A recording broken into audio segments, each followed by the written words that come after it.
हरे कृष्णा बच्चों, welcome back. Class 6 unit 3 कर रहे हैं हम संख्याओं के साथ खेलना यानी प्लेइंग विद नंबर्स, राइट। बहुत ही इजी यूनिट एक्सरसाइज 3.2 करने जा रहे हैं। 3.1 हमने खत्म कर लिया है। और अगर आपको ये एक्सरसाइज 3.1 आपको समझना है तो देखें मेरे से पिछले वाला वीडियो, राइट। और आज हम करने जा रहे हैं एक्सरसाइज 3.2 के 3.2। लेकिन 3.2 शुरू करने से पहले हम सीखेंगे कुछ बेसिक फंडामेंटल। और अगर ये बेसिक फंडामेंटल आपको समझ में आ गया तो अपने 3.2 करना हो जाएगा बहुत ही आसान, राइट। अगर आपने ये बेसिक फंडामेंटल आपको नहीं समझ में आया तो डेफिनेटली जब आप 3.2 करेंगे तो आपको बहुत सारी दिक्कतों का सामना करना पड़ेगा, बहुत सारे कंफ्यूजन जनरेट हो जाएगा आपके दिमाग में। तो प्लीज मैं ये चाहता हूँ सबसे पहले आप ये जो बेसिक फंडामेंटल के जो वीडियो बना रहा हूँ आप उसको ध्यान से इसका एक अच्छा सा नोट्स बनाए अपने नोटबुक में, ताकि आप जब आप 3.2 करें तो आपके लिए 3.2 करना हो जाए बहुत आसान, राइट। तो देखो ये आपके लिए बेसिक फंडामेंटल। तो बेसिक फंडामेंटल में देखो सबसे पहले मैं आज यहाँ पे डिफाइन करने जा रहा हूँ आपको अभाज्य यानी अभाज्य संख्या और भाज्य संख्या। यानी अभाज्य मतलब प्राइम नंबर्स और भाज्य मतलब आपके पास कंपोजिट नंबर, राइट। तो देखो जो प्राइम नंबर्स है, ये प्राइम नंबर्स क्या होते हैं यानी अभाज्य संख्या क्या होती है। तो देखो इसको डिफाइन किया गया आपके बुक में डिफाइन किया गया था कि वे संख्याएं जिनके गुणनखंड एक और स्वयं वह संख्या ही होती है वे अभाज्य संख्या कहलाती है, राइट। और अगर भाज्य संख्या के लिए क्या लिखा, वे संख्याएं जिनके दो से अधिक गुणनखंड होते हैं वे भाज्य संख्या कहलाती है।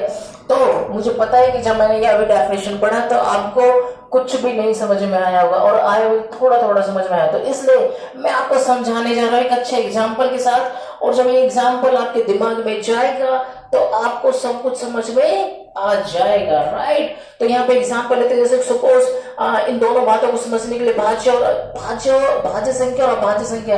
जैसे ही मैं एग्जाम्पल खत्म करूंगा आप कहेंगे वाह, और आ जाएगा आपको बिल्कुल अच्छे तरीके से समझ में। तो हम यहाँ पे देखो मैंने एग्जाम्पल के लिए देखो मैंने काउंटिंग लिख ली 1 2 3 4 5 6 7 8 9 10 11 12 13 14 और 15।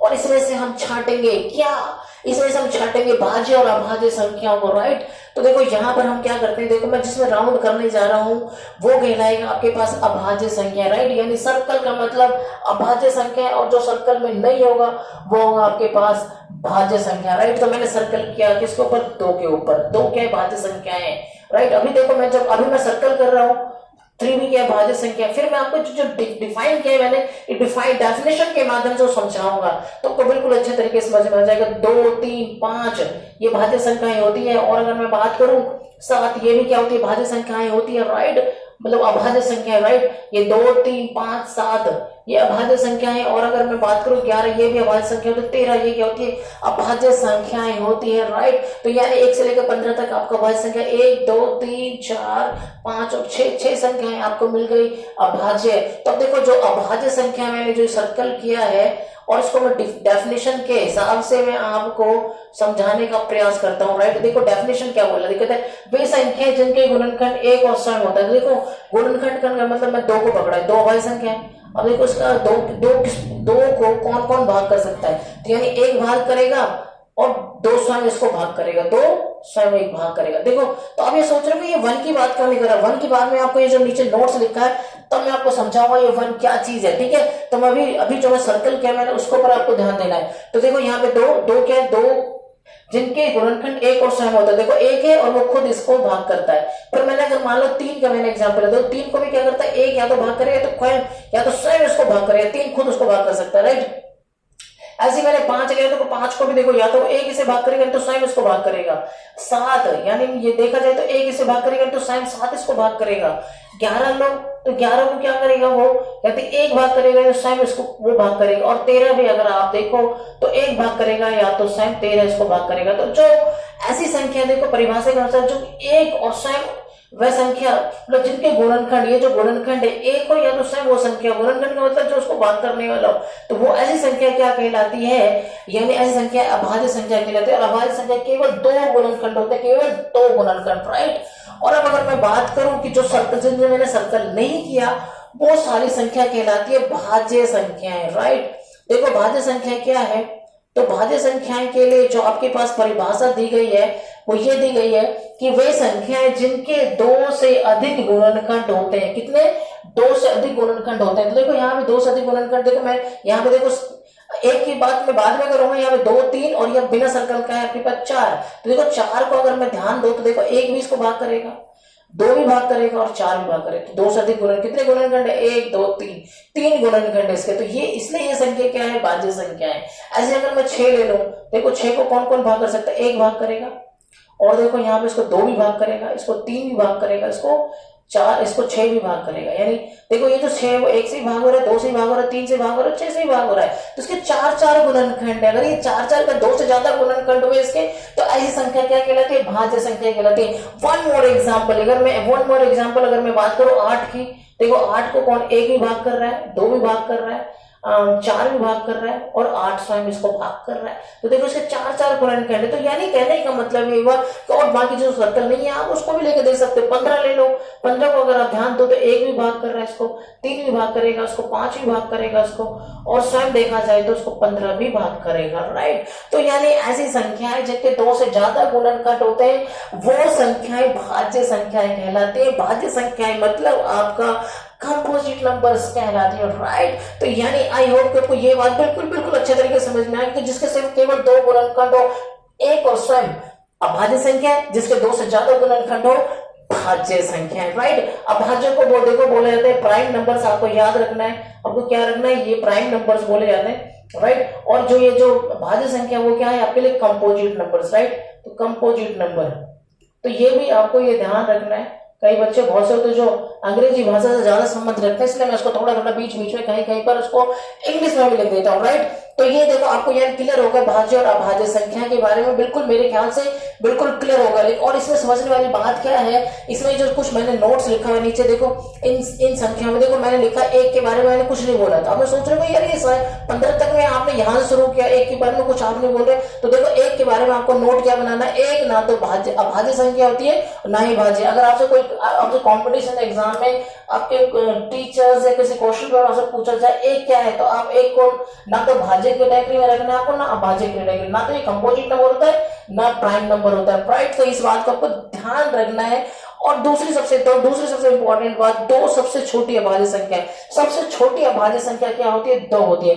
बच्चे जनरली क्या होते हैं 2 को भूल जाते हैं, 2 का ऐसा लगता है उनको फील करते हैं कि वो ऐसा फील करते हैं कि वो क्या है भाज्य संख्या, नहीं। 2 क्या है अभाज्य संख्या। 2 बच्चों के लिए बहुत बड़ा कंफ्यूजन क्रिएट कर देता है। बड़ी क्लास के बच्चे भी इसको कभी कंफ्यूज हो जाते हैं कि मैं 2 को क्या बोलूं। तो 2 आपको याद रखना है सबसे छोटी अभाज्य संख्या है, और जो कि सम संख्या, राइट।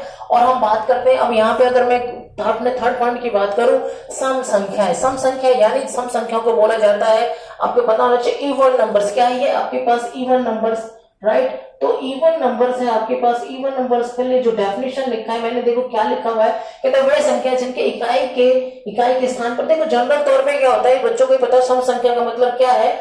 सम संख्या का मतलब वो होता है जो जिस संख्या को 2 से भाग किया जा सके, तो सम संख्या बोलते हैं। लेकिन अगर उसको बिल्कुल ऑफिशियली अगर मैं इसको डिफाइन करूं तो इसका मतलब क्या है, वह संख्या जिनके इकाई के स्थान पर 0 2 4 6 या 8 अंक हो, सम संख्या कहलाती है। और जिनके इकाई के स्थान पर 0 2 4 6 या 8 आएगा तो डेफिनेटली वो 2 से भाग होगा ही होगा। फॉर एग्जाम्पल अगर मैं एग्जाम्पल देकर बताऊं मैं आपको, तो यहाँ पर मैं एग्जाम्पल अगर मैं लिखूं तो देखो अगर मैंने लिख दिया 24 तो उसके पीछे क्या आ गया, 4 आ गया। 0 2 4 6 8 ये ना, तो 4 आ गया। तो ये डेफिनेटली अगर पीछे 4 लिखा हुआ है तो ये 2 से 2 इसको भाग करेगा तो ये सम संख्या कहलाती है। तो कितना बड़ा मैं आपको लिख दूं, मान लो सपोज 9600, पीछे 0 आ रहा है, ये सम संख्या है, राइट। मैं लिख दूं 7920, फिर मैं लिखता है 8, तो अगर पीछे 8 आ रहा है तो वो सम संख्या है। आपको लास्ट वाला डिजिट देखना है, लास्ट वाले जो इकाई का अंक देखना है आपको। अगर इकाई का अंक अगर 0 2 4 6 या 8 है तो आपको समझना है, आपको क्या बोलना है, आपको बोलना है वो सम संख्या की, वो डेफिनेटली 2 से भाग हो जाएगा, राइट। और इसी तरीके से देखो मैंने विषम संख्या को यहाँ पे डिफाइन किया है, कहते हैं वह संख्या जिनके इकाई के स्थान पर 1 3 5 7 या 9 अंक हो वो संख्या विषम संख्या कहलाती है, क्योंकि ये संख्या 2 से भाग नहीं होती। देखो छोटे जब होते हैं तो हमें सिर्फ ये बताया जाता है जो संख्या 2 से भाग हो जाए वो सम संख्या, जो 2 से भाग ना विषम संख्या, राइट। लेकिन ऑफिशियली इसका डेफिनेशन ये कि जिसके पीछे 0 2 4 6 8 वो सम संख्या होती है, और जिसके पीछे 1, 3, 5, 7 या 9 हो वो विषम संख्याएं होती है। फॉर एग्जाम्पल के लिए आप अगर मैं ध्यान दो आपको, अगर जैसे कि मान लो सपोज मैं लिख दे 13, तो 13 ये 2 से भाग नहीं होगा, तो ये 13 क्या है, पीछे 3 आ गया, इकाई का 3 है, तो ये क्या है आपके पास विषम संख्या है। जैसे सपोज 705 पीछे 5 आ गया, राइट, तो ये क्या है विषम संख्या है। कितनी बड़ी संख्या, मान लो 952 736, लेकिन पीछे वाला अगर अंक मान लो 7 आ गया, तो ये क्या बन जाएगा आपके पास, अगर पीछे 7 आ गया तो ये विषम संख्या है। अगर मान लो मैंने 4 लिख दिया तो ये क्या बन जाएगा, सम संख्या। तो यानी इकाई का जो संख्या है वो बहुत इंपॉर्टेंट है, कि जो इकाई का अंक है वो आपको बताएगा कि वो संख्या सम है या विषम है। इस बात का आपको क्या करना है, ध्यान रखना है, राइट। तो एक एग्जांपल और, यानी मान लो 100001, पीछे क्या आ गया 1, अगर पीछे 1 है तो इसका मतलब क्या है, वो विषम संख्या है, राइट। तो इस बात का आपको ध्यान रखना है। और इसके लिए छोटा सा नोट्स और इससे संबंधित छोटा सा नोट जो बहुत कंफ्यूज, जो जिससे बच्चे थोड़ा सा कंफ्यूज होते हैं, तो इस नोट्स को भी आपको ध्यान रखना कहता है। 2 सबसे छोटी अभाज्य संख्या होती है, तो आपको मैंने अभाज्य संख्या बताया, लेकिन ये एक स्पेशल बात है कि देखो अभाज्य संख्या, सारी अभाज्य संख्या जनरल तौर पे क्या होते हैं, विषम संख्या होती है। सारी अभाज्य संख्या है वो सब क्या विषम संख्या होती है। सिर्फ एक ऐसा एक्सेप्शनल केस है 2, यानी वो 2 अकेला 2 एक ऐसी संख्या जो सम संख्या होती है और वो अभाज्य संख्या होती है। बाकी जितनी भी अभाज्य संख्याएं होती हैं वो सारी संख्या विषम संख्या होती है, जबकि 2 सिर्फ सम संख्या है। आपको ध्यान रखना है। कभी कभी कॉम्पिटिशन एग्जाम में पूछा जाता है कि ऐसी अभाज्य संख्या बताओ जो सम संख्या हो, तो आपको बताना है वहां पे 2, राइट। कई बार मैंने कॉम्पिटिशन एग्जाम में देखा है कि 1 नंबर का क्वेश्चन ये आता ही आता है, राइट। तो फिर आपको ये ध्यान रखना। दूसरी बात क्या ध्यान रखना, 2 के अतिरिक्त सभी अभाज्य संख्या विषम।